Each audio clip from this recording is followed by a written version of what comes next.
Olá, sejam bem-vindos ao Contas e Contos, o podcast onde empreender e contar histórias viram bons negócios. Eu sou Eduardo Boora, contador, host desse podcast, e tenho aqui ao meu lado Wagner Coelho, que é professor, advogado, empresário e também host do podcast.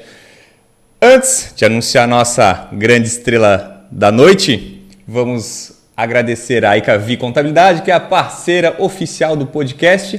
A Icavi, há 47 anos de existência no mercado contábil. Se você quiser conhecer um pouquinho mais da história, no Instagram, @Icavi Contabilidade. Wagner, faça as honras da casa e apresente a nossa convidada especial hoje, por favor. Vamos lá, que é uma convidada muito especial, né? Uma pessoa fantástica, impressionante, como vocês vão poder acompanhar no nosso podcast de hoje. A Johanna, né, uma grande amiga que empreendeu comigo também, fomos sócios, né, na importadora. Johanna, que tem um domínio muito grande sobre a parte de cultura e língua chinesa, tem influência em inglês, espanhol, português, mas é uma pessoa, além de tudo isso, é uma pessoa muito gentil, educada, amável, muito braba quando ela precisa ser também, vamos deixar muito claro isso, né? E ela vem aí falar um pouquinho, então, sobre negociações comerciais internacionais, sobre a importância da cultura chinesa na relação, no desenvolvimento dela, tanto com o empreendedorismo no Centro Cultural Ásia-Brasil, do qual ela foi fundadora, e depois todo o desenvolvimento dela na consultoria de negociações internacionais, até ela se tornar a CEO da Sense, né, função que ela ocupa hoje. Então, ela vai falar bastante coisas com a gente aqui que acredito que vai ser muito interessante. Então, obrigado, Johanna. Eu que agradeço o convite, né? Boa noite a todos. Queria agradecer pelo convite, porque realmente me sinto honrada. É sempre bom reencontrar grandes amigos, pessoas que fizeram parte da nossa vida, que nos incentivaram a ser melhor, né? Eu estou aqui conhecendo agora o Eduardo, mas se faz parte do círculo do Wagner, é gente boa.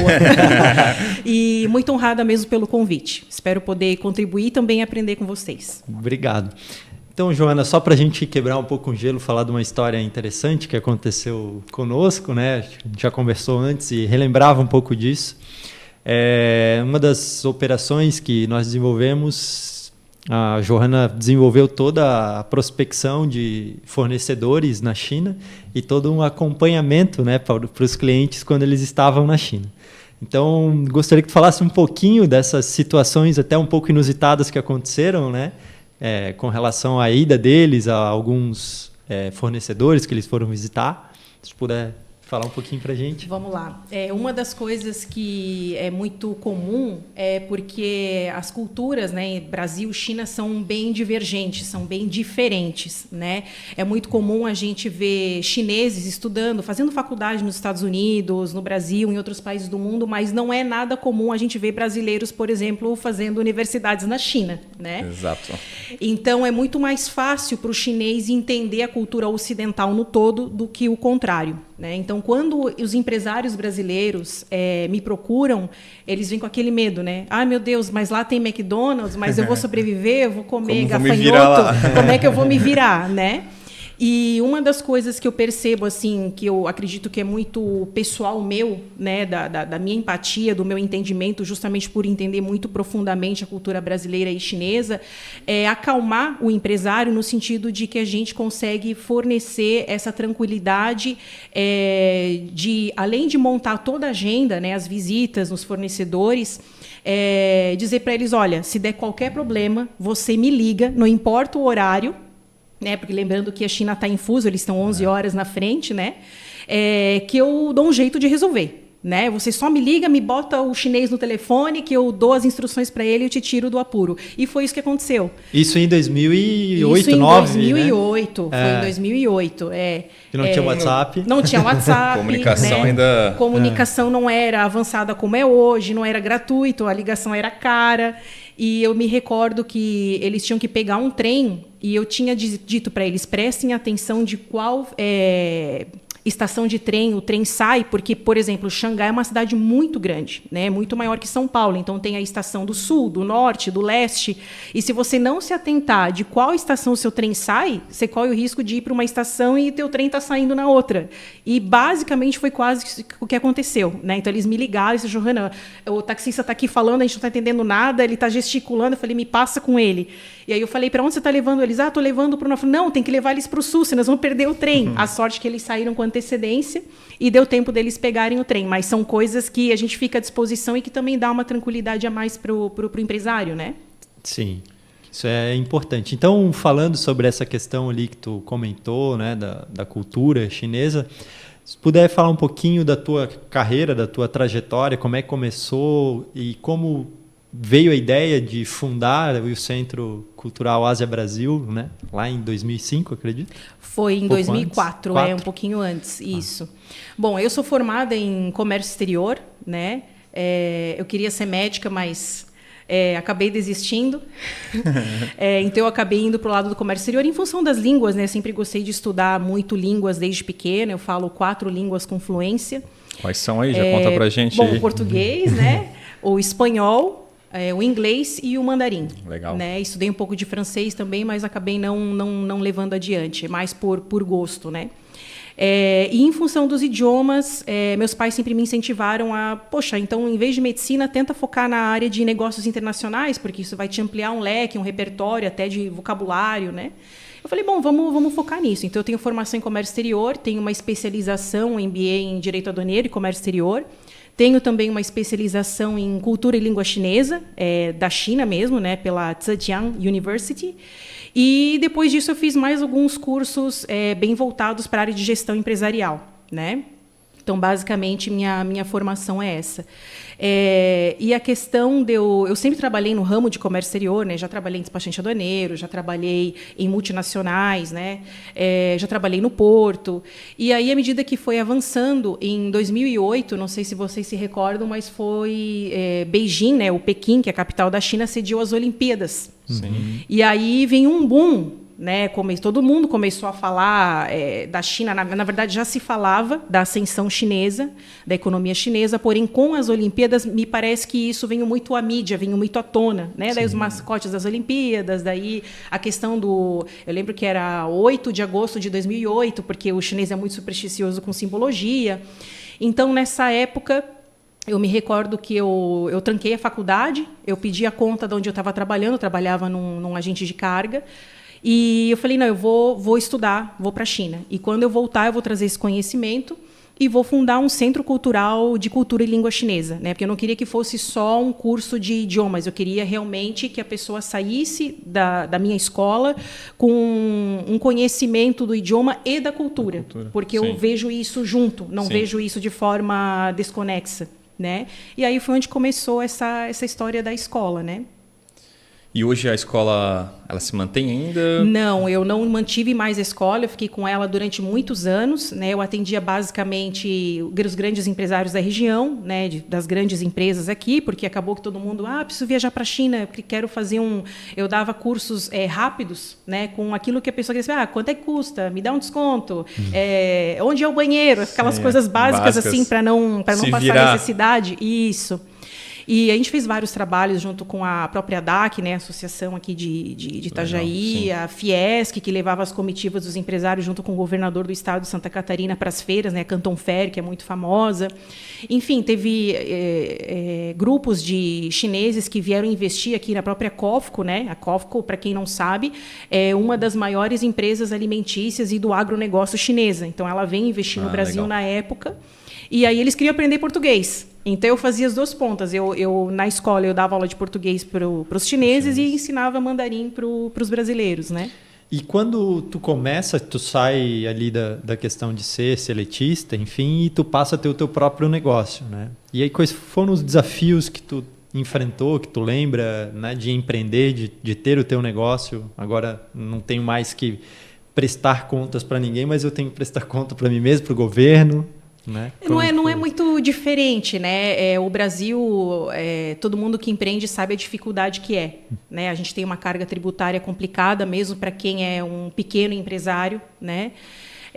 A gente tem dificuldade muitas vezes eu vejo assim que o projeto de empreendedorismo aqui no Brasil, ele é um projeto das empresas, do empresário, ele não é um projeto do governo.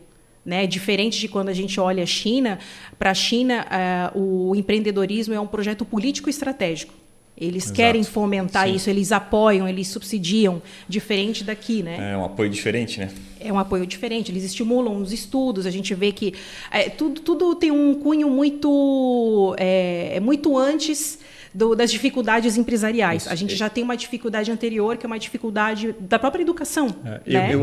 Óbvio, eu não conheço a cultura chinesa, mas eu vejo que a cultura brasileira, né, os jovens, os adolescentes que estão entrando em escolas, no ensino em geral ali, eles não são treinados para isso, né? Até mesmo nas graduações, alguma outra mais específica, tu consegue botar em prática uma parte, mas é algo específico, né? Quantos médicos, por exemplo, que não sabem administrar uma empresa, uma clínica, né? Exatamente. Né? Advocacia é igual, não tem nada. Entre outras, né? Então, acho que essa falta no nosso país ela é grande ainda, né? Que a gente vem evoluindo, mas eu acho que é um pouco, né? Diferentemente deve ser lá na China. Né? Eu acho que a partir do momento em que isso virar um projeto do governo mesmo, as coisas mudam. Né? Que não seja um projeto de cada um, né? Então, acho que a diferença principal foi essa, né? A questão dos tributos, a questão de você não ter muito apoio em relação a isso, ainda mais quando se trata de educação, né?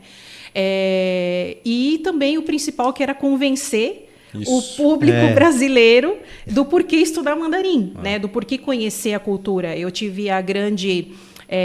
não sei dizer se sorte, mas o Brasil, naquele momento, começou a fazer muitos negócios com a China, né? Grandes empresas, na época era Perdigão, a própria Bung, enfim, inúmeras empresas começaram a fazer esse movimento. Então, além de ensinar o mandarim à cultura, eu fazia muito esses processos de consultoria, né? De tradução, consultoria de como eles tinham que participar das feiras, como que era o processo, como que era o produto, enfim, você basicamente dava uma aula completa de como negociar com os chineses, né? Então, eu acredito que, por outro lado, como isso é um conhecimento mais raro, mais único, eu acabei me destacando nisso, né? Eu acredito que eu vi um nicho em Itajaí que já era forte por conta da questão do porto, né? Acredito que foi algo diferenciado. A tua escola, então, era bem específica para a parte de negociações, empreendedorismo em si, junto com China. Legal. Exato. E tinha convites para te acompanhar comitivas lá na China também? Tinha. O problema era a agenda e que eu era sozinha, né? Sim. Então, quando você tem o teu próprio negócio e você é a cabeça pensante, você é quem detém o conhecimento, é um pouco mais difícil escalar. Né? Porque você não consegue treinar alguém e dizer assim, senta aqui, vou te ensinar mandarim. Ainda mais no nível, né? E assim, a negociação, a gente não está falando de vocabulário do dia a dia. Né? Por exemplo, eu quando eu faço um projeto de tradução, eu estudo a empresa, eu estudo o catálogo, eu procuro entender, é termo jurídico, então eu tenho que estudar como é aquele termo jurídico no mandarim. É um projeto é um catálogo de uma máquina que produz parafuso, eu tenho que estudar tecnicamente quais são os termos corretos para aquela tradução. Então, não é você só falar mandarim, é você ter capacidade de estudar um conteúdo mais técnico para poder entregar um trabalho perfeito, né? Que acho que é isso que a pessoa que te contrata espera, né? E a dificuldade deve ser grande, né? Porque todo mundo fala que é uma língua muito difícil de aprender, né? De fato, né? Na verdade, assim, aí a professora agora vai... eu vou dizer para vocês que, pela minha experiência na escola, era mais fácil ensinar mandarim para os brasileiros do que português para os chineses. E aí, quando eu falo isso, todo mundo fala, sério? Por quê? Porque o mandarim, por exemplo, né, de uma forma bem resumida, não se conjuga verbo. Então, a gente não fica decorando passado particípio, mais que perfeito, pretérito, nada disso. O chinês diz, eu ser, tu ser, ele ser, nós ser, vós ser, ele ser. Ou seja, não vai nem para o plural, ele não conjuga nem com o sujeito e nem em tempo nenhum. É realmente uma língua uga-uga, sabe? Sim. Não existem artigos, então o chinês fala assim, mesa grande, diferente do brasileiro que vai dizer a mesa é grande. Porque para ele não interessa se é o mesa ou a mesa, isso não vai mudar o significado da frase, né? Então, por conta dessas questões, o chinês ele é mais fácil de ensinar do que o português, né? Explica para um chinês se ele tem que falar verei de ir, irei, iríamos. Ele já se perdeu ali, né? Não entende nada. Não entende nada. O importante é ir. O importante é ir. É isso mesmo. E, Johanna, e já fazendo essa relação, né? Que está até meio que implícito, mas gostaria que deixasse um pouquinho mais claro. Como é que funcionou essa tua experiência já desenvolvendo isso na parte de traduções, na parte de ensino, para a consultoria em negócios internacionais? Como é que houve daí essa outra transição, né? Tu trabalhando em paralelo ou fechou o negócio e iniciou outro? Não, foi na verdade foram várias oportunidades que foram acontecendo paralelamente, né? Então, às vezes eu dava aula e aí eu fazia consultoria, e já aconteceu, por exemplo, de eu ser chamada para fábricas porque acontece muito aqui em Santa Catarina, do pessoal comprar grandes máquinas em diferentes ramos e depois não saber como treinar a equipe. Os engenheiros ou a equipe técnica, né?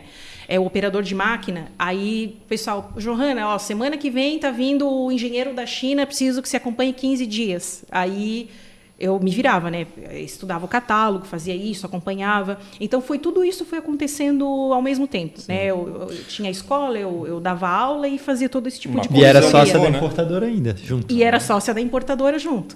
Uma coisa levou outra, no caso, né? Isso. Abriu portas, né? Abriu portas. Na verdade, eu acho que quando a gente tem expertise de alguma coisa e a gente gosta, eu gosto muito do que eu faço, né? A gente vai se adaptando, a gente vai vendo as necessidades e, às vezes, a gente começa com um negócio que, por exemplo, era ensinar o idioma e a cultura e acaba que você vai ampliando tanto o leque de uma forma que nem mesmo você imaginava que podia acontecer, né? Sim. E aí falar da questão da oportunidade, né? E aí tu vai conseguindo, com toda essa capacidade que tu teve no teu desenvolvimento, de ir enxergando essas oportunidades e de realizando o teu caminho, né? Construindo esse caminho. O negócio, assim, se você tem o conhecimento e às vezes você não sabe naquele momento, mas você pensa assim, não, eu tenho condições de estudar e de entregar, por que não? Exato. Né? Se tem mercado para isso, né? Por que eu não vou abraçar? Por que eu não vou aproveitar a oportunidade, né? Exato. E uma coisa que acredito que até é interessante ali, né? É que tu, mesmo tendo já o conhecimento, como tu falou, né? Tu sempre se esforçou muito, eu acompanho muito disso também, né? De buscar entender, de buscar compreender não só como funciona no português ou como funciona a operação em si, e depois como funciona no mandarim para que isso tenha uma tradução e tenha uma aplicação mais próximo do que deve ser. Uhum. E uma coisa que é interessante é que, mesmo assim, tu sempre buscou o conhecimento também científico, né? Então, tu fez pesquisas justamente tentando trazer essa relação entre as diferenças culturais que tu comenta no começo ali, entre Brasil e China. E que diferenças, né, se é que tu consegue explicar um pouquinho de forma mais rápida para a gente, que tu conseguiu detectar nesses teus trabalhos, nessas tuas pesquisas iniciais, que depois tu valida na prática realizando essas consultorias? Como é que foi isso? Bom, tem algumas diferenças fundamentais, né? Isso não é só com relação ao brasileiro. A gente nota, assim, separando entre Ocidente e Oriente, né? E aí Oriente a gente vai focar na China, obviamente, né? Para o Ocidente, se a gente analisar assim, Dubai, Nova York, grandes metrópoles, o que é o status, o que é o poder? É o crescer para cima, né? São aqueles arranha-céus multimilionários, arquitetura, se a gente puder dizer assim. E o chinês ele foca muito em infraestrutura, também arquitetura, mas ele foca em infraestrutura, porque para ele não é importante crescer para cima, é expandir, é esparramar, é quão longe eu vou, não é quão alto eu vou. A visão é um pouquinho diferente. Outra questão é que para o ocidental, tudo que a gente faz tem que ser no contrato, né? como bom advogado, no Brasil, né? No Brasil, pela insegurança jurídica que a gente sabe que existe aqui, né? Exatamente. Se não está escrito, não vale. Se não está escrito, não vale, né? Então, assim, tudo tem que estar no contrato, com as cláusulas, com a proteção, para você ter alguma segurança jurídica.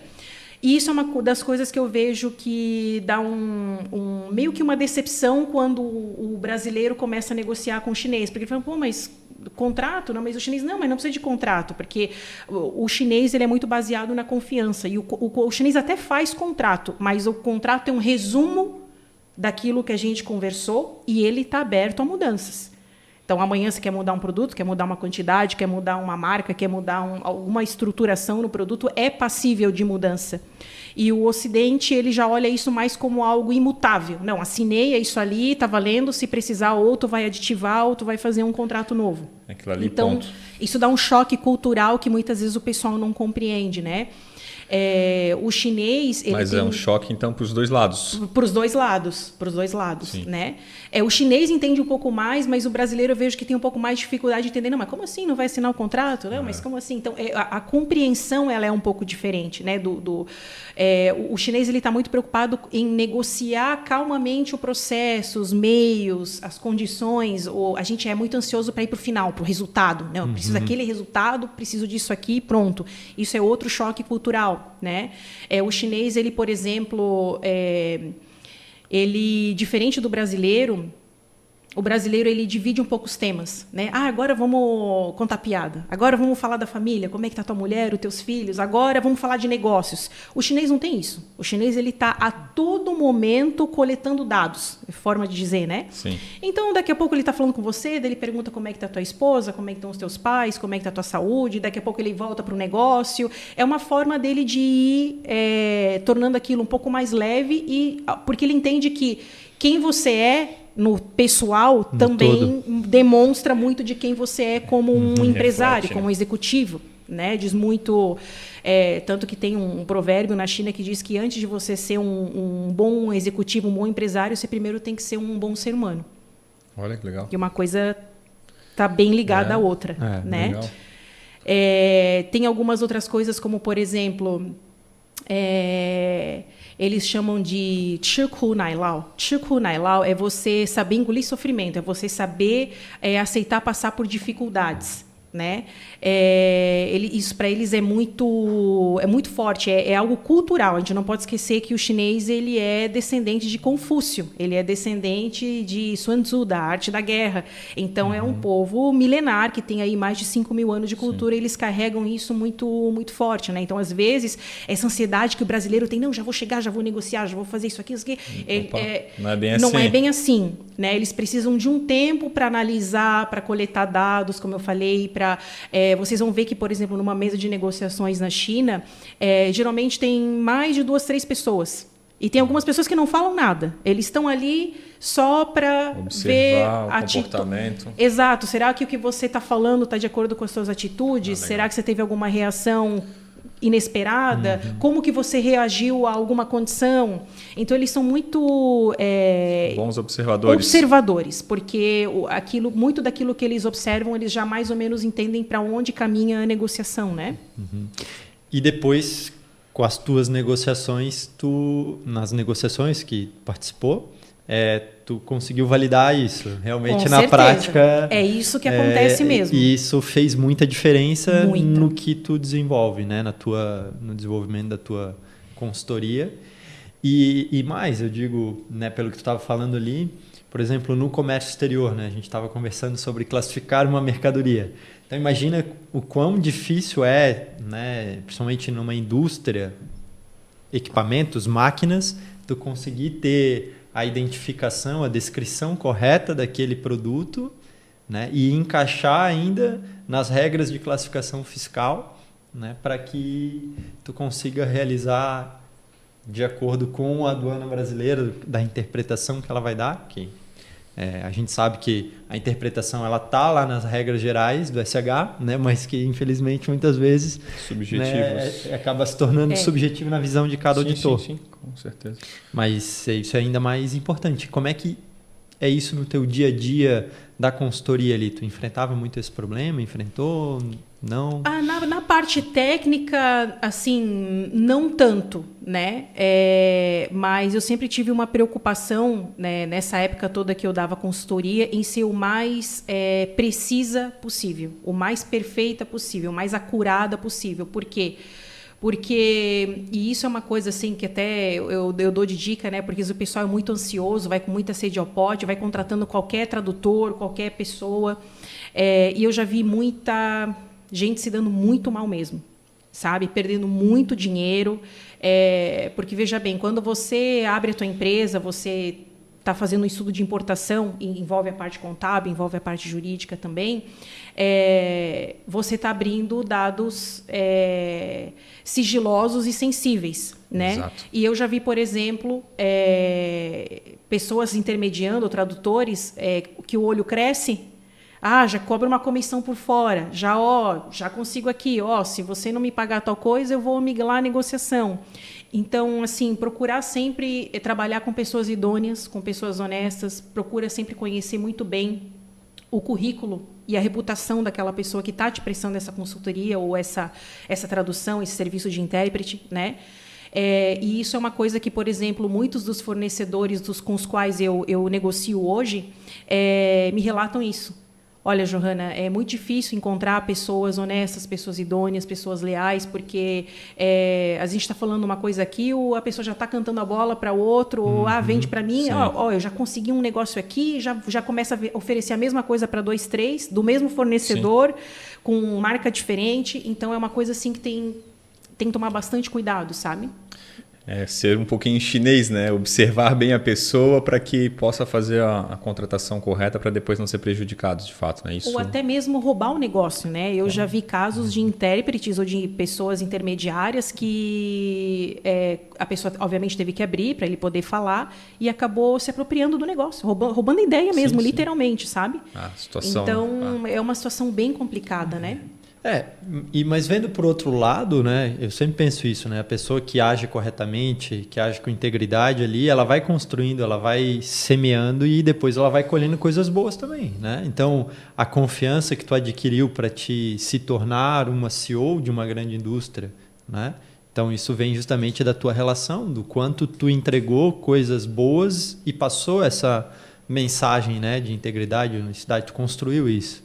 Com certeza. Então, e por outro lado, as pessoas que não agem dessa forma, eu acredito muito nisso. Eu acredito que logo elas vão ter também, talvez não nos negócios, talvez em outras áreas da vida delas, né? Porque o que eu penso muito isso, né? O que a gente vai semeando, uma hora a gente vai colhe, colher, né? Com certeza. Então, essa parte... E falando daí um pouco já dessa tua outra saída já de consultoria, né? Tu já tinha uma vivência dentro da Sense prestando consultoria para eles, né? Fazendo negócios, auxiliando. E como é que é essa inversão de se tornar daí uma líder, uma CEO dentro de uma indústria, né? No Brasil? Mas antes de responder aí, conta um pouquinho sobre a empresa. Quem que é a Sense? A Sense é uma empresa, uma indústria, né, de produtos hidráulicos, né, de produtos sanitários. Então, assim, assento sanitário, todos os produtos que a gente tem dentro da caixa acoplada, né, mecanismo de descarga, o acionador. A gente acaba vendo só o botãozinho de descarga, sim, né, a gente chama de acionador. Então, a gente trabalha com toda essa gama de produtos, né, mais fortemente na reposição. A história com a Sense, na verdade, eu vou fazer esse ano 16 anos, né? Entregando tua idade. Estou entregando a minha idade. Ainda bem que a descendência oriental me ajuda a continuar com a cara de menina. A história com a Sense é longa, né? A Sense é uma empresa que tem 27 anos, né? Dos quais 16 eu tô junto construindo a história. Eu tive o privilégio de trabalhar ao lado do fundador, né, o seu Paulo Sense, durante 13 anos. Infelizmente, ele veio a falecer em 2023, que foi justamente no ano em que ele e a família me convidaram para assumir o cargo de CEO, né, de diretora executiva da empresa. Mas eu comecei como assistente de comércio exterior. E eu, na verdade, assim, minha história com a Sense começou em 2007, 2 anos antes de eu ter sido contratada, porque eles recebiam fornecedores da China e eles precisavam que acompanhasse, né? Vamos ter reunião, o fornecedor vai vir para o Brasil, precisa que acompanhe aí uns 3, 4 dias. Então, eu ficava o dia inteiro em reunião, né? Eles me contratavam por dia. E aí eu participava de temas técnicos com engenharia, desenvolvimento de produto, negociar preço, negociar entrega, condição de pagamento, tudo aquilo que é pertinente ao comércio exterior. E acabou que eles gostaram bastante do trabalho, né, durante esses 2 anos. Eu era convidada, por exemplo, para ir para as feiras também, junto com eles. O próprio fornecedor deles também gostou muito do meu trabalho, né? Então, eles diziam, contrata a Johanna, que a gente achou bacana. E aí acabou que, na época, a pessoa que estava encarregada pelo setor de comércio exterior da Sense queria sair, porque ela tinha outros desafios. E eles me convidaram, Johanna, já que você tem formação em comércio exterior, fala mandarim, já conhece os fornecedores, já está fazendo esse serviço de intérprete, será que você não quer assumir? Então, eu entrei como assistente, aí eu passei para analista, aí você vai construindo carreira, né? Depois disso eu virei coordenadora, virei gerente e depois de virar gerente de negócios internacionais, eles me convidaram para assumir o cargo de CEO, né? Conheceu várias etapas do processo da empresa. Isso. E você ficou, Johanna, na consultoria e na empresa ao mesmo tempo também? Ou daí não, eu acabei me dedicando mais a Sense mesmo, né? E assim, quando eu tinha tempo e energia, porque demanda bastante energia, eu fazia algumas traduções assim de manuais técnicos, né? Mas eu já não tinha mais condição, por exemplo, de fazer muita coisa em loco, porque eu tinha que seguir. E também, assim, eu acho que quando a gente se dedica a muita coisa, a gente acaba que não faz nada muito bem feito, né? Exato. Então, eu acabei dedicando todo o meu tempo, meus estudos, minha energia especificamente para a Sense, né? E quando sobrava tempo, alguma tradução mínima, assim, sabe? Mais esporádico, mais de fato. esporádico, isso. Certo. E dentro dos desafios, né, quando tu se torna ali a CEO, que desafios tu consegue nos contar ou que tu pode nos contar, né, que tu enfrentou? A CEO, basicamente, a gente abre brinca o livro que aí, né? Não, com todo respeito. Sim. Ser CEO, realmente, eu vi que... primeiro que não tem curso para fazer CEO, né? Você não acha que o CEO aprenda a ser CEO. Não, nem né? empreendedor, nem CEO. Exato. Então, e é meio que uma função de bombeiro, né? Você está o tempo todo apagando incêndio, né? A gente tenta, obviamente, ser preventiva, né? A gente tenta evitar, mas muitas vezes não é possível. E quando veio esse convite por parte da família, obviamente que eu me senti muito honrada, né? Porque eu imagino assim, se a gente for olhar assim a carreira, é praticamente o último degrau, né? Então eu aceitei pela questão do desafio. Eu sou muito movida a desafio, né? E tu esperava esse convite ou foi algo que pegou de surpresa? Eu não esperava, porque na verdade quando a empresa, por que vem esse convite de CEO? Porque a empresa era familiar, limitada. E o fundador, junto com um dos filhos, né, que era diretor-geral na época, queria fazer um plano de sucessão familiar. Governança. Governança corporativa, compliance, a gente começou com tudo isso. E ele falou, bom, eu já estou com uma certa idade, eu sinto que eu não consigo mais contribuir tanto, eu também quero descansar, quero viajar, quero fazer outras coisas, e eu entendo que é importante profissionalizar a empresa. Né? Porque chega uma hora que a família acaba misturando coisas pessoais com profissionais, e aí, se isso não for bem estruturado, acaba desvirtuando o negócio. Né? Exatamente. Então, houve uma preocupação em profissionalizar a empresa. E eu pensei, bom, normalmente o que a gente acompanha nos estudos? O pai vira presidente do conselho, o filho assume como CEO. Sim. Né? Então, por isso eu pensei, não, algum dos filhos vai assumir como CEO, né? Mas isso não aconteceu, eles preferiram todos se afastarem para não dar nenhuma dos outros irmãos, né? Mas o fulano é CEO. E que é o mais recomendável, né? E que é mais recomendado. Porque tu não tem uma interferência familiar exato, na gestão então, direta, né? Houve acho que uma decisão inteligente da família se afastar completamente, profissionalizar totalmente a empresa, e eles, obviamente, que hoje fazem parte, né, são conselheiros, são os controladores acionistas da empresa, porém eles não interferem no dia a dia da gestão, né? Legal. E Desafios com pessoas, como é que foi isso? É o principal. É o principal. Resolver... Vender, traduzir, é tudo fácil. É fácil, então. é fácil. Pegou fogo no container que tem 5... no navio que tem 5 containers da China. É moleza. Comparado assim aos... Eu brinco, né? O maior realmente desafio... A gente vê muito clichê, né? Quando a gente vê outros empresários falando, tipo, o cara tá fazendo mala, né? Mas não. Realmente o maior desafio de qualquer líder é lidar com pessoas. Porque cada pessoa é singular, cada pessoa tem o seu jeito, cada pessoa tem o seu sentimento, tem a sua visão, tem a sua limitação. Exato. Então, a gente tem que saber... Acho que como líder, a gente tem que cobrar, mas a gente também tem que cuidar. Tem que identificar todos esses pontos, né? Exato. Né? Aí, você não pode dar o mesmo tratamento e aplicar... Digamos assim, você não tem uma regra para você conseguir o mesmo desempenho de todo mundo, porque ninguém é igual. Sim, né? Então, o mais difícil realmente é lidar com as pessoas. Eu concordo contigo. Acho que esse é o principal desafio de qualquer CEO aí, de qualquer pessoa que está à frente a uma empresa, né? E quanto mais desenvolvida, né, a empresa também, os problemas e os desafios são maiores, né? Porque são mais colaboradores e aí tu acaba... O crescimento vai aumentando... Tendo com certeza. essas Quanto mais cresce, né? Novos problemas surgem. Né? E como é que é a motivação da CEO para os seus liderados na empresa? Como é que funciona a questão de empreendedorismo? Existe esse desenvolvimento dentro da Sense? Tem. Como a gente fez, na verdade, assim, a minha entrada como CEO... acontecer ao mesmo tempo da virada da saída da família para uma profissionalização e a virada da limitada para a SA. Então, eu acho que eu tive um pouco de sorte nesse sentido, porque meio que virou tudo junto. Né? Então, eu tive que reunir o time, a gente teve que reestruturar a empresa, a gente teve que explicar para as pessoas que agora, porque a maior pegada de uma SA é a transparência. Sim. Né? Você realmente ter um programa de compliance super transparente, que seja acessível a todos. Eu acho assim que a maior sacada ali que eu falo com eles é que eles são o meu legado. Né? Hoje, vocês me perguntaram, Júnior, qual que é o teu legado? Né? Claro, eu estou honrando e perpetuando o legado que era do seu Paulo, né? Mas, ao mesmo tempo, o meu legado são as pessoas.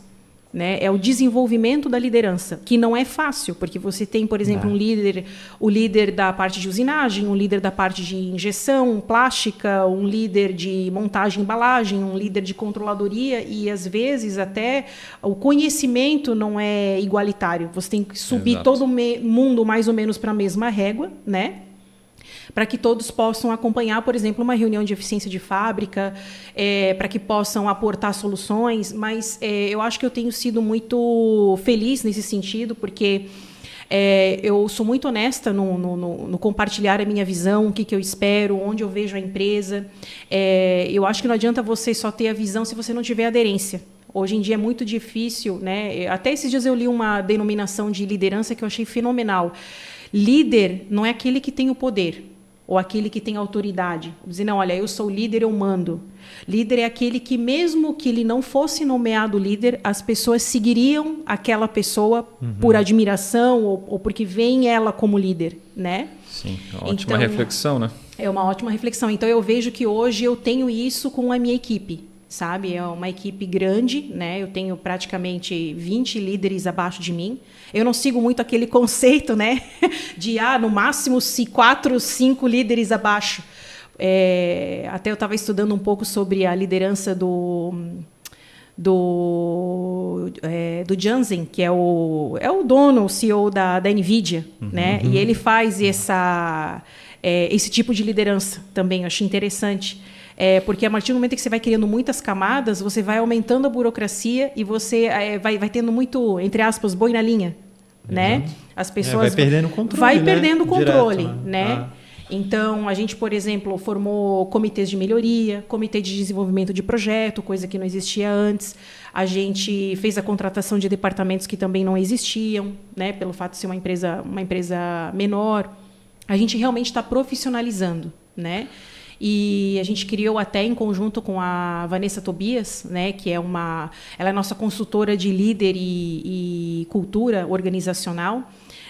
a gente criou a AP, que é a Academia de Alta Performance, porque a gente quer ter uma equipe de alta performance. Legal. Então, a gente cria uma plataforma, os cursos, a gente pede para o pessoal acessar os cursos, a gente tem workshops a cada tanto, justamente para desenvolver toda essa liderança, né? Porque às vezes as pessoas não têm onde buscar esse tipo de conhecimento. Então, se a gente cria, entre aspas, uma escola, uma liderança interna, fica mais fácil de acessar esse conhecimento. Ajudar né? a desenvolver as pessoas que estão com vocês, né? Exatamente. E como foi essa transição da saída da família para a sua entrada? Foi difícil? Tiveram momentos assim que a empresa sentiu ou conseguiu ter uma transição tranquila, leve? Como é que foi?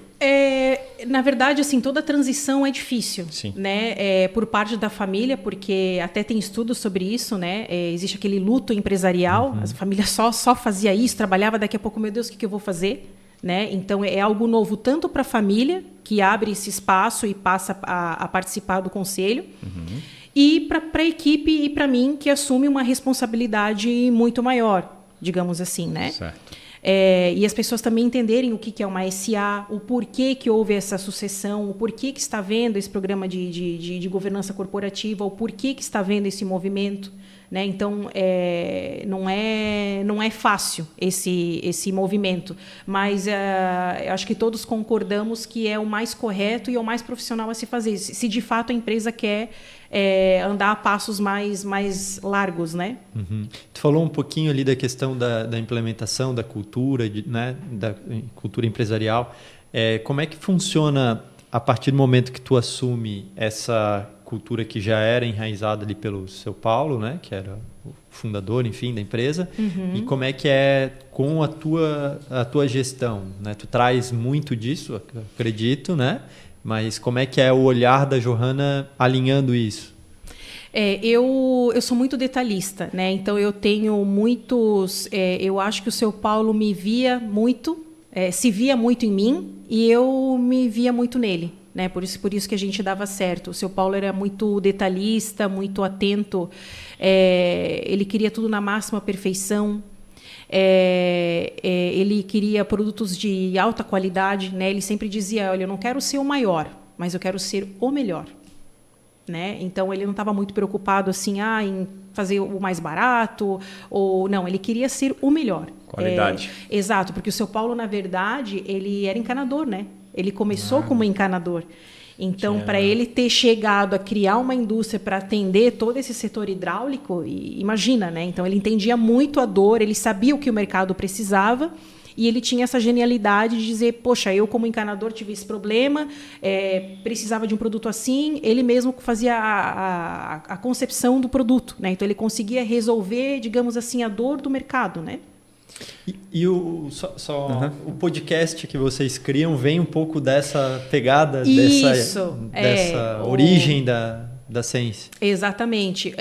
O podcast, na verdade, a gente faz aquela reunião anual, né, de quais são os projetos que a gente vai fazer para o ano seguinte e tal. E aí, numa das reuniões que a gente fez com a equipe comercial no final do ano passado, a gente pensou, bom, estamos fazendo planejamento, o que a gente vai projetar para o ano que vem, e aí veio essa ideia de todos os meses, né, no final do mês, a gente fazer um podcast, um podcast live, né, para falar justamente de uma linha de produtos e, ao mesmo tempo, convidar um cliente nosso que tem uma história bacana para contar justamente que a nossa ideia obviamente, influenciar, motivar, sobre empreendedorismo, sobre gestão. Às vezes tem algum encanador escutando e quer abrir uma loja.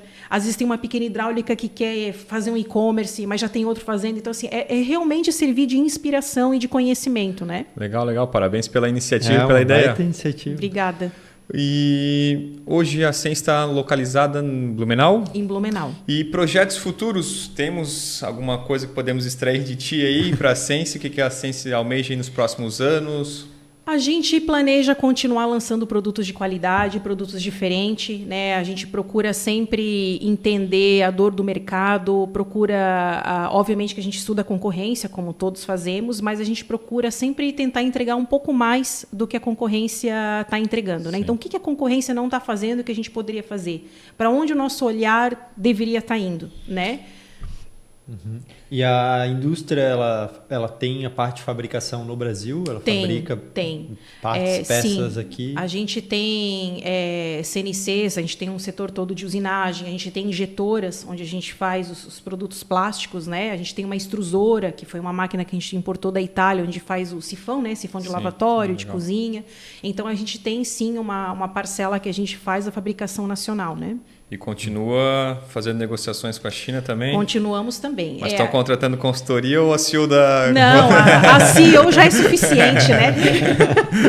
Legal. E como é que tu está enxergando essa questão aí, né, principalmente dessa guerra tarifária, comercial dos Estados Unidos com a China? Né? Gostaria que tu falasse um pouquinho da tua visão, né, como negociadora comercial internacional e especialista, né, em cultura chinesa, em negociação com a China. Eu vejo que essa questão, o Trump, a gente já sabe que o Trump gosta, ele é marqueteiro, né? O Trump gosta de chamar atenção, ele é uma figura polêmica, né? Ele é uma figura que tem o ego um pouquinho acima. Pouquinho, né? Pouquinho, né? Pouquinho. E eu vejo assim, eu não sei se vocês se recordam, mas no mandato anterior dele, ele criticava muito a China. Porque a China, que a China, que a China, que a China. E nesse mandato eu observo assim, que ele está... Claro que o foco dele é a China, mas ele está tentando envolver outros países. Né? Ele até citou o Brasil, com essa questão da guerra tarifária, o Canadá, o México. A questão do aço, alumínio. Exato. Né? Eu acho que ele não vai ser tão agressivo como ele está... dizendo que vai ser. Está latindo mais do que vai morder. Porque não sei se vocês já perceberam, ele é uma pessoa que ele fala, daí ele volta atrás, daí ele tuita, daí né, um pouquinho, ele é um pouquinho volátil, né? E a gente também não pode esquecer que os Estados Unidos eles estão passando por um gasto público e um problema de imigração gigante, né? Sim. Então, às vezes, quando a gente lê algumas chamadas, a mídia, principalmente aqui no Brasil, ela é muito... ela desvia muito para um... Tendenciosa. Exatamente. Ela não é neutra. Né? Então, isso dificulta para quem não está todos os dias acompanhando ou tem um conhecimento a mais, faça a interpretação correta dos fatos. Né? Então, por exemplo, eu tive a oportunidade de ir para os Estados Unidos, ali para a Califórnia, e é uma pena você ver gente drogada ali em Venice Beach, em Los Angeles, na Califórnia. Hoje o maior gasto público dos Estados Unidos é o fentanil, mas pouco se fala sobre isso, né? O fentanil ele é uma droga 100 vezes mais potente que a morfina, e os traficantes estão colocando isso na cocaína e na heroína. Vocês já devem ter visto na TV que a pessoa fica assim, ajoelhada, mas não cai. Parece que está um zumbi. Sim. Porque isso, pelo que eu andei estudando, o fentanil ele vicia, só que não apaga a pessoa. Então você cria praticamente um dependente eternamente, né? E 70% do fentanil entra pelo México, 20% pelo Canadá. Nossa. Então, assim, fora isso, os democratas, né, na época que eles estavam concorrendo às eleições, eles queriam fazer questão de ganhar antes do Trump, eles começaram a liberar as fronteiras, deixar todo mundo entrar, começar a povoar locais estratégicos por questão de votação, porque eles queriam se reeleger. A gente sabe dessas demandas, né? E aí, para tentar conseguir voto, eles ampliaram. Então, hoje os Estados Unidos têm um gasto público enorme, e eu acredito que o Trump ele meio que está com essa questão das guerras tarifárias, mais para camuflar todo esse problema que ele absorveu agora que ele assumiu a gestão, né? A China, claro, né? Hoje a gente vê que é uma guerra de IA, né? A China lançou ali o DeepSeek. Aí, ontem eu vi uma reportagem sobre o Baidu. O Baidu é tipo o Google chinês. Superou a DeepSeek. Ou seja, a DeepSeek já era metade, agora o Baidu é metade da DeepSeek. Então, assim, essa guerra ela vai ser constante. Só que, se a gente parar para observar, assim, aí é um ponto de vista meu, né? Os Estados Unidos ele está sempre muito preocupado em gastar muito com guerras, com intervenções culturais, com intervenções em outros países, coisa que a China, você não vê a China fazer. Você não vê a China. José Kobori fala muito sobre isso. Você não vê a China, vou lá no Irã criar guerra ou vender arma ou isso ou aquilo, porque os Estados Unidos têm um interesse na indústria armamentista muito grande, em toda essa indústria, né? Mas você não vê a China fazendo esses movimentos. Os movimentos que vê a China vamos investir no porto no Peru, vamos investir em portos na África. Mas e a questão de Taiwan, essa questão de que existe? Mesma coisa. Assim, para quem não sabe, Taiwan tem a TSMC, que é a Taiwan Semiconductor Manufacturing Company, né, que produz 90% dos semicondutores do planeta, que usa onde? Carro elétrico, inteligência artificial, smartphone. Então, assim, a gente tem que tomar muito cuidado com as narrativas, porque quando você fala assim, os Estados Unidos, ele quer proteger Taiwan da China. Não é bem assim. Existe um interesse econômico sempre por trás desse... Que não é pequeno, né? Você imagina, se eles querem realmente concorrer com IA, eles super precisam desses semicondutores, né? Sim. E, por coincidência, está em Taiwan, a maior fabricante, né? Uhum. Tá, vamos lá. Johanna, finalmente. Vamos lá. Uma pergunta para quem quer empreender. Qual o conselho, qual dica que você dá? Já que a gente não, como citou anteriormente, não temos essa preparação, muitas das vezes as pessoas acabam abrindo um negócio e precisam de fato conhecer dicas, e você, como uma CEO de respeito, bem conceituada, qual é a dica que você dá para essa pessoa que está nos assistindo, nos acompanhando? A pessoa que começa a empreender, primeiro, acho que ela tem que fazer um bom planejamento, conhecer muito bem do serviço ou do produto que ela está se propondo a prestar, né? Estudar muito bem aquele mercado e se cercar de profissionais de alta performance, porque, obviamente, que eu não vou estudar tudo sobre o jurídico, tudo sobre a contabilidade, é impossível, né? Então, você tem que se cercar de parceiros competentes para que, né, você consiga ter sucesso nos negócios. Então, planejar é um ponto estratégico aí no seu ponto de vista para... Eu acredito que sim. Planejar, eu continuo fazendo isso até hoje, né? Quando a gente vai lançar um produto, não é simplesmente, eu acho que isso vai vender, né? Não, vamos estudar, vamos calcula o payback, calcula o custo dos impostos, em quanto tempo se paga, se não vender, quanto tempo isso vai ficar parado. Então, assim, todo esse planejamento, todo esse conhecimento, né? E não confundir, né, o nosso gosto pessoal com o que a gente entende que o mercado quer. Né? Exato. E um outro ponto também que eu acho que é fundamental, essa ascensão na sua carreira, né, que você deixou de ser começou lá como CLT e depois virou CEO, né? Quais são os passos, assim, essas dicas que você também pode dar para quem para quem almeja chegar no topo da pirâmide de uma empresa? Qual é a dica que você dá para isto? Estudar muito, né? Eu acho que manter sempre muito a curiosidade, o que me nutre muito, né? Como eu falei, eu aceitei o cargo de CEO pelo desafio, não foi pelo dinheiro. Foi porque eu pensei assim, de todo o conhecimento que eu tenho, eu obviamente conheço meus defeitos, né? Então, eu acho que me falta conhecer mais sobre pessoas, sobre como lidar com pessoas, sobre inteligência emocional. Então, esse é algo que eu queria trabalhar e queria entender se eu realmente tinha condições de exercitar essa melhoria que eu queria, né? Mas eu acho que o fundamental na vida é você ser curioso, é você estudar muito, é você saber muito bem do seu valor, né? Uma coisa que eu aprendi ao longo desses mais de 20 anos que eu estou no mercado é a gente aprender a se dar valor, porque muitas vezes a gente não se dá. Verdade. Né? A gente se distrai ao longo do caminho com o que um fala, que o outro fala. Muitas vezes, infelizmente, pessoas íntimas de nós, pessoas próximas de nós, que acabam sabendo dos nossos sonhos, dos nossos desafios, são as que mais vão questionar as nossas reais intenções com alguma coisa. Então, eu acho que você tem que seguir firme no teu propósito e não se distrair. Tem que ter muito foco, muita disciplina e sempre procurar entregar o seu melhor. E algum conselho sobre liderança que tu teve ali do seu Paulo ou de alguma outra liderança que te inspirou, assim, que tu leva hoje para para a tua função como CEO, como líder? O seu Paulo tinha, além da frase de não querer ser o maior, querer ser o melhor, ele tem uma frase que, inclusive, está numa das empenas do nosso chão de fábrica, né?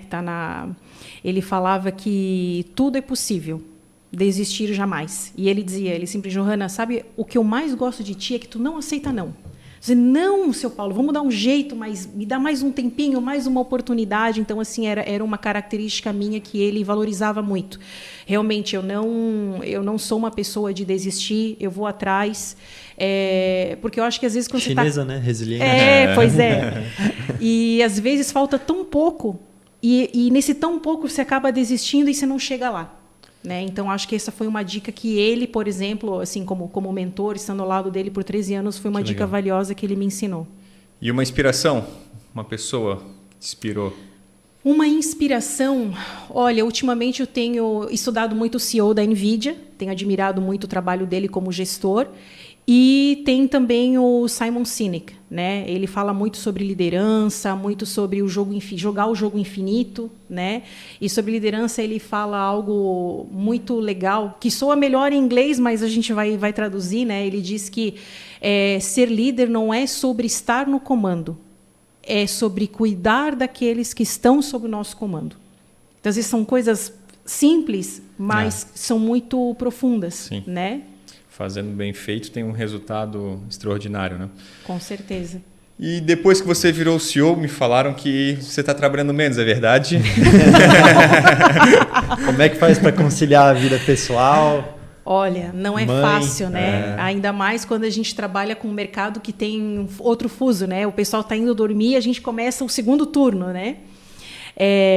Não é fácil. Eu acho que eu já escutei muita gente falar assim, mas tem que tentar equilibrar a vida pessoal, os filhos, o tempo para si. Muito bonito no papel. É muito bonito, né? É muito bonito no papel. Eu acho que quando a gente é novo, a gente tem sonhos, tem perspectivas, tem planejamento, é muito difícil você equilibrar. Vai ter momentos em que você vai dar mais atenção para alguma coisa, né? Então, daqui a pouco a tua família precisa, tu vai dar mais atenção, daqui a pouco o teu trabalho demanda, tu vai dar mais atenção. Então, acho que é meio que um jogo de ficar girando os pratos, né? Agora esse prato precisa girar mais, eu giro esse. É o né? momento, né? É o momento. Claro que à medida que você vai envelhecendo, né? Você vai ganhando maturidade. Então, hoje depois de 20 anos aí de mercado, eu consigo conciliar melhor, eu consigo entender melhor, eu consigo me disciplinar melhor. Eu acho que isso é um exercício, sabe? Do tipo assim, agora eu estou com meu filho, não vou responder o WhatsApp, não vou olhar, porque eu acho que não é nem a quantidade de tempo, mas é a qualidade. Né? Se eu der atenção full durante 1 hora para o meu filho, brincando, pintando, levando ele para andar de bicicleta, é diferente de eu estar com o celular, só um pouquinho, né? Então, acho que não é nem questão de quantidade, é questão de qualidade e saber realmente fazer essas divisões, que muitas vezes não é fácil. Gestão do tempo, né? Johanna, vamos deixar a palavra com você. Fale um pouquinho para quem quiser estar nos acompanhando sobre a Sense e quem quiser comprar algum produto, adquirir, conhecer um pouquinho mais da história. E estamos na reta final, então a palavra está com você. Obrigada mais uma vez pelo convite, né? Obrigada a todos os ouvintes. Espero que tenha contribuído um pouco com conhecimento. Com certeza. Força de conhecimento. E a Sense está nas redes sociais, né? www.sense.com.br. O Instagram é @sensebrasil. A gente, por uma questão de política e posicionamento, não atende consumidor final, né? A gente vende para os lojistas, para os atacados. Então, nas melhores lojas de hidráulicas aí, vocês podem encontrar os produtos da Sense. Né? Até tem o slogan, né? Que quem quer o melhor, escolhe Sense. Legal. Não, só agradecer mais uma vez, né? Mas em nome do nosso podcast, pela tua presença, por compartilhar, né? Muita gratidão, né? Por ser amiga e trazer para a gente todo esse conhecimento. Johanna, então, muito obrigado. Conheci hoje você, mas com certeza você terá que voltar aqui para esta mesa para falar um pouquinho mais da história, da evolução, né, que você vai trilhar aí ao longo dos anos com a Sense. E estamos com as portas abertas também. E não deixe de seguir nosso Instagram, seguir também nós no YouTube, se inscrever no nosso canal. E se você quiser saber um pouquinho mais da Sense. Então fica a dica aí da Johanna. E agradeço vocês pela companhia e até a próxima, pessoal. Forte abraço a todos. Um abraço.